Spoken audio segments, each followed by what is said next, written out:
All right, so get this. Today we are going deep on dietary fat. Ooh, interesting. Yeah, right. We're checking out this YouTube video Okay. by Dr. Sten Ekberg called What If You Stop Eating Fats for 30 Days? Whoa, that's an interesting title. I know. Makes you think, huh? Like, what would happen if you really just cut out all fat for a whole month? You know, we hear so much about fat being bad for you. Right, like everywhere, low-fat this and low-fat that. Exactly. So this video is like totally flipping the script. Totally. And Dr. Ekberg, he really argues that cutting out fat could actually backfire. Oh, really? Big time. He's saying it could mess with your brain. Like, how so? Well, like brain fog, trouble focusing. Oh, yeah. He even says it could make your mood swing all over the place. Oh, wow.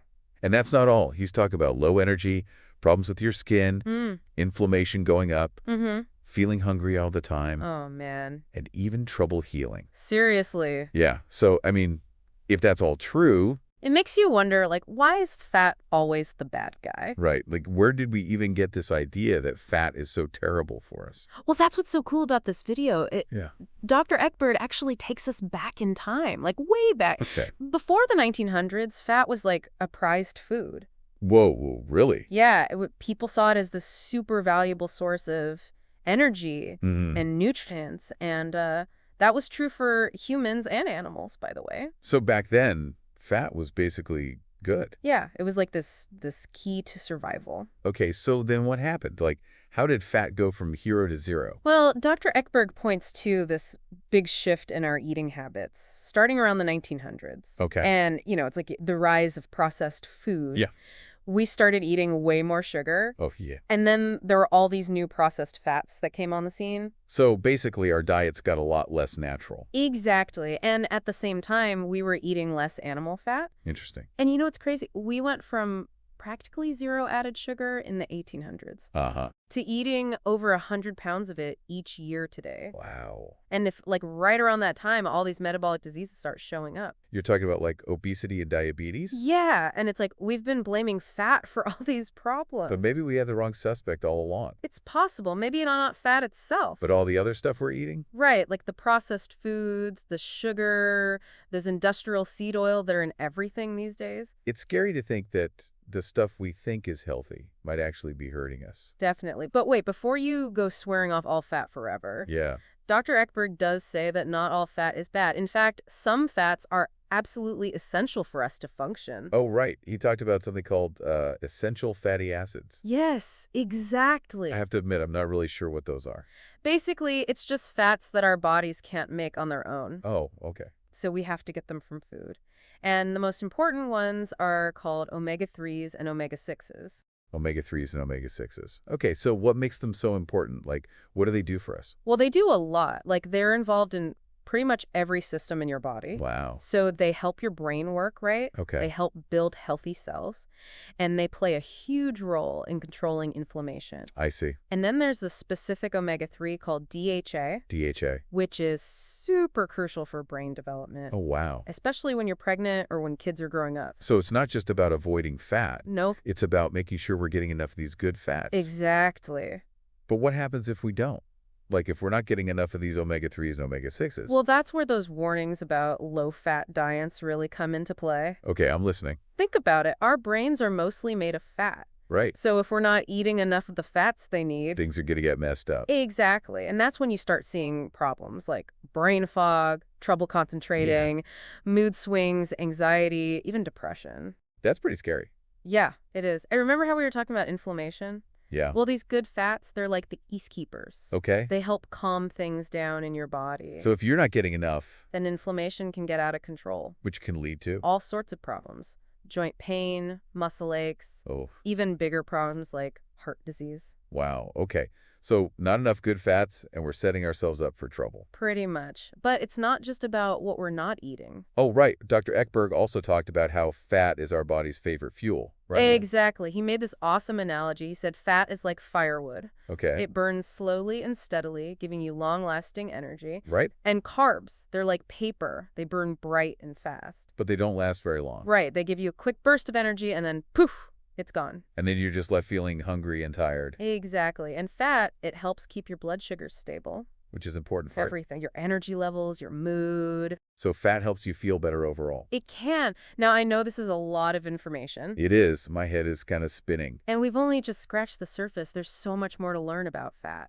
Okay, so what's next? Where do we go from here? Well, we've got to break down the different types of fat. Like what? Like, which ones are the good guys, which ones are the bad guys. Okay, that sounds important. And then we can talk about how to actually add more healthy fats to your diet. All right, I am definitely ready for that. Great. Then stay tuned. We'll be right back after a short break. All right, so we're back, and I'm still kind of wrapping my head around all this fat talk. Yeah, it's a lot to digest. But it's exciting too, right? Like, we're discovering this whole new side to something we thought we knew. Totally. It's like fat has been the villain for so long, but now we're seeing that maybe it's not so simple. Exactly. And as we keep going deeper, it's important to remember that not all fats are created equal. Right. We touched on those essential fatty acids before the break, the omega-3s and omega-6s. Yeah, those are the real MVPs of the fat world. So can we unpack those a little more? Like, what's the difference between them? Sure. So they're both types of polyunsaturated fatty acids, which basically means they have a certain chemical structure, but they have totally different jobs in the body. Okay. I remember Dr. Ekberg saying something about the ratio of omega-6s to omega-3s being really important. Oh, absolutely. That ratio is key for keeping your body in balance. Ideally, you want a ratio of about 4-to-1 or even lower. 4-to-1, okay. But the problem is the typical Western diet is way higher in omega-6s. Like sometimes the ratio is 10-to-1 or even 20-to-1. Oh, that's a huge difference. So too much omega-6 and not enough omega-3, that's a problem. Yeah, it can be. It's like a seesaw. You know, you need both sides for it to work properly. I see. Omega-6s aren't bad in themselves. They do important things like helping with blood clotting and cell growth. Okay. But when you have way more omega-6s than omega-3s, it can tip your body into a state of inflammation. Okay, that makes sense. So omega-3s are like the good guys, helping to calm things down. Yeah, you could think of it that way. They help resolve inflammation and promote healing. Got it. So how do we make sure we're getting enough of these omega-3s and not too many omega-6s? Well, when it comes to omega-3s, fatty fish are your best bet, like salmon, mackerel, sardines, anchovies. Salmon. I love salmon. Good choice. Those are all packed with EPA and DHA, which are the types of omega-3s that are the most beneficial for us. Okay. What about if you don't eat fish? Are there any good plant-based sources? Yeah, definitely. You've got things like flax seeds, chia seeds, walnuts. They contain ALA, which your body can convert into EPA and DHA. Oh, okay. But that conversion process, it's not super efficient, so it's still a good idea to try and get EPA and DHA directly if you can. Okay, that makes sense. And what about omega-6s? What foods are high in those? Well, a lot of vegetable oils are high in omega-6s, like corn oil, soybean oil, sunflower oil, safflower oil. Oh, okay. And those oils, they're used in a ton of processed foods and restaurant cooking, so it can be easy to overdo it without even realizing. That's a good point. So it sounds like reading food labels carefully is going to be key. Absolutely. And cooking more meals at home using healthier fats. All right, so we've got the essential fatty acids down. What about the other types of fats? Dr. Ekberg mentioned them briefly, but I'd love to hear more about the differences. Sure. So besides the essential fatty acids, we've got monounsaturated fats, saturated fats, and trans fats. Okay, let's break those down.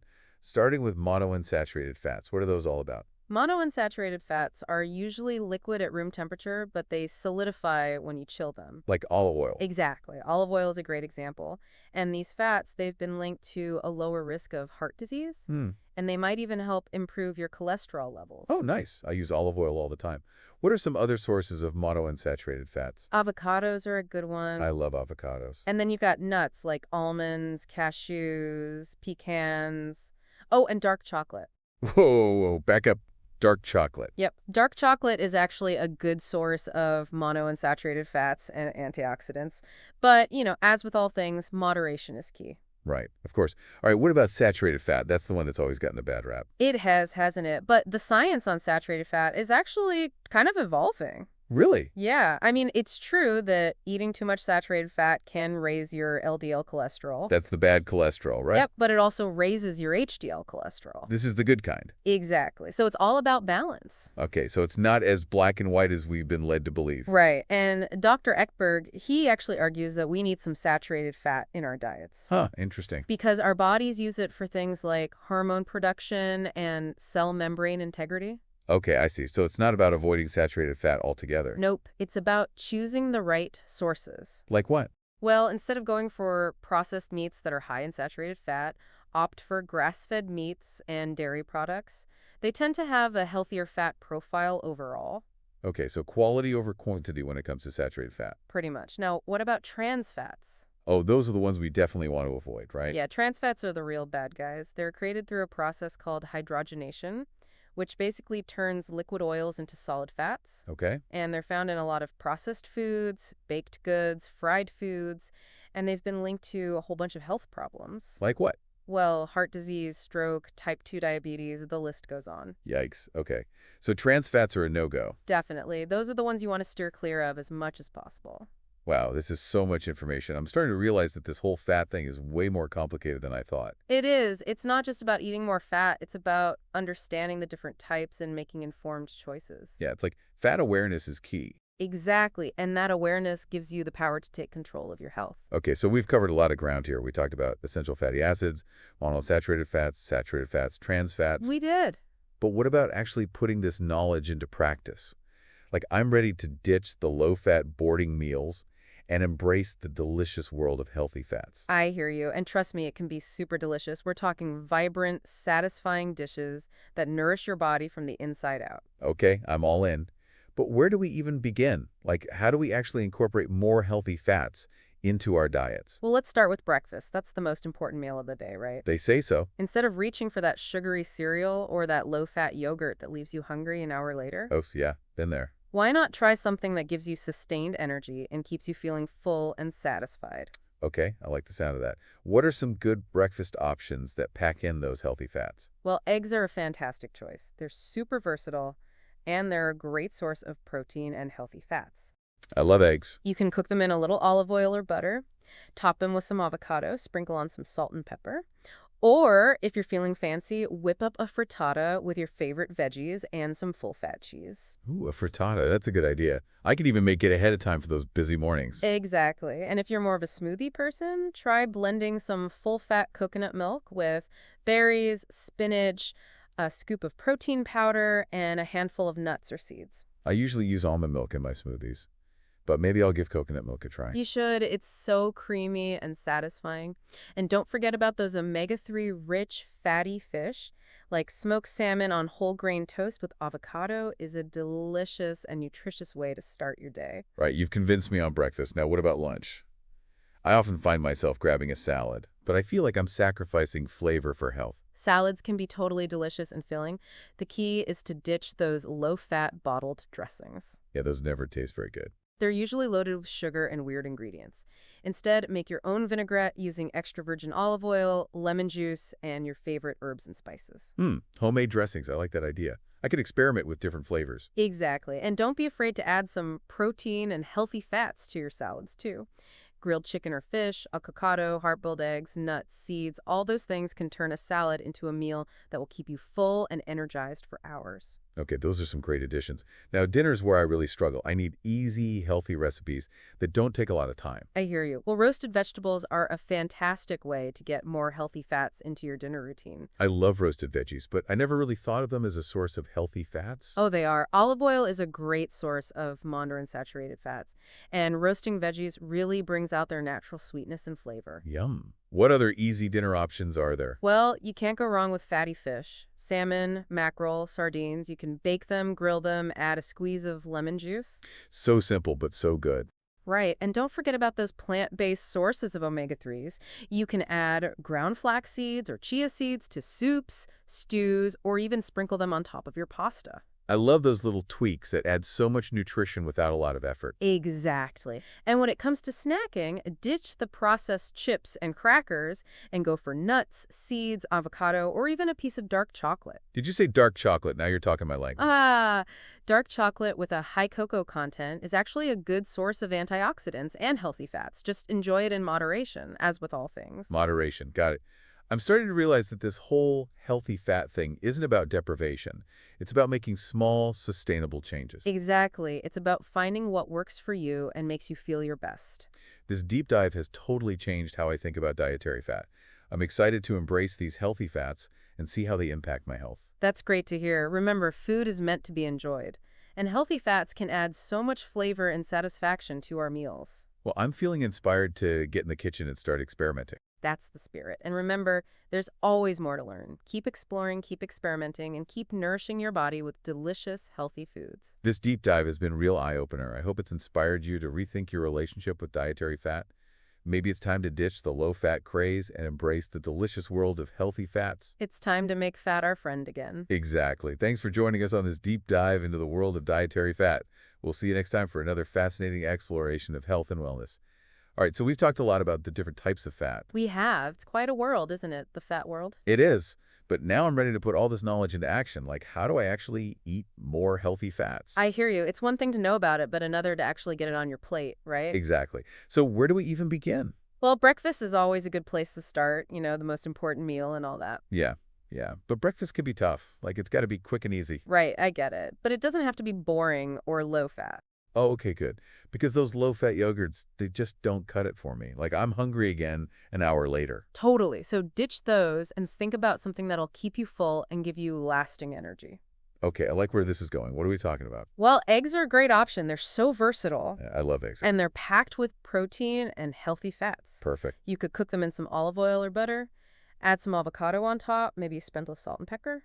That sounds pretty easy. Or, if you want something a little fancier, you could make a frittata. Oh, yeah. Throw in some veggies, some full-fat cheese. That sounds delicious. And I can make it ahead of time too, right? Exactly. Perfect for those busy mornings. Okay, so eggs are a good option. What if I'm more of a smoothie person? Smoothies can totally work too. Try using full-fat coconut milk as your base. Oh, instead of almond milk. Yeah, give it a try. It makes smoothies super creamy. Okay. And then you can add your usual stuff. Berries, spinach, protein powder. Right. Oh, and throw in a handful of nuts or seeds for some extra healthy fats and crunch. I can do that. Oh, what about those omega-3 rich fish? Like the salmon and stuff? You could totally have those for breakfast too. Smoked salmon on some whole grain toast with avocado. It's delicious and super nutritious. Okay, I'm definitely getting some good breakfast ideas. Now, what about lunch? Lunch is always a struggle for me. I hear you. Lunch can be tough, but it doesn't have to be. Yeah. I usually end up grabbing the salad. Salads are great, but the key is to make them interesting. Yeah, because let's be honest, salads can be pretty boring. I know, right? But they don't have to be. Ditch those bottled dressings. They're full of sugar and junk. Oh, I know. And they never taste that good anyway. Right, so make your own. Okay, how do I do that? Easy. Just whisk together some extra virgin olive oil, lemon juice, your favorite herbs and spices. Boom, homemade vinaigrette. Okay. That sounds pretty doable. And don't be afraid to add some protein and healthy fats to your salad, too. Like what? Oh, some grilled chicken or fish, avocado, hard-boiled eggs, Okay. nut seeds. All those things can turn a boring salad into a satisfying meal. I like it. All right, now, dinner. Dinner is my biggest challenge. I need something quick and easy after a long day. I totally get it. Weeknight dinner's got to be simple. Exactly. Well, roasted veggies are a lifesaver. I love roasted veggies, but I never really thought about them as a source of healthy fats. Oh, they totally are, especially if you roast them with olive oil. Okay, that makes sense. Toss your favorite veggies with some olive oil, salt, pepper, maybe some herbs. Roast them until they're nice and tender. Yeah. So simple, but so good. Right. And then, of course, there's always the option of fatty fish for dinner. Yeah, we talked about those.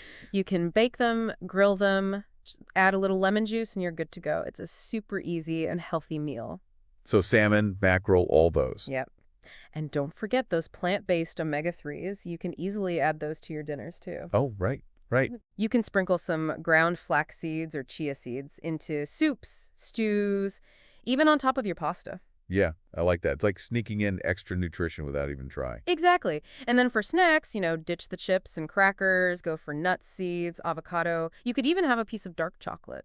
Hold on, dark chocolate is okay? It is. As long as it's high in cocoa content, it's actually a good source of antioxidants and healthy fats. Well, that's good news. But remember, moderation in all things. Right, of course. So yeah, it's all about making those small changes that add up over time. This has been so helpful. I feel like I finally understand fat. Like it's not the enemy I thought it was. I'm glad. It really is about changing our mindset, right? Totally. I'm excited to start incorporating more healthy fats and see how it makes me feel. I think you'll be pleasantly surprised. It's all about nourishing your body with delicious, healthy foods. Well, thanks for joining us on this deep dive into the world of dietary fat. It's been fun.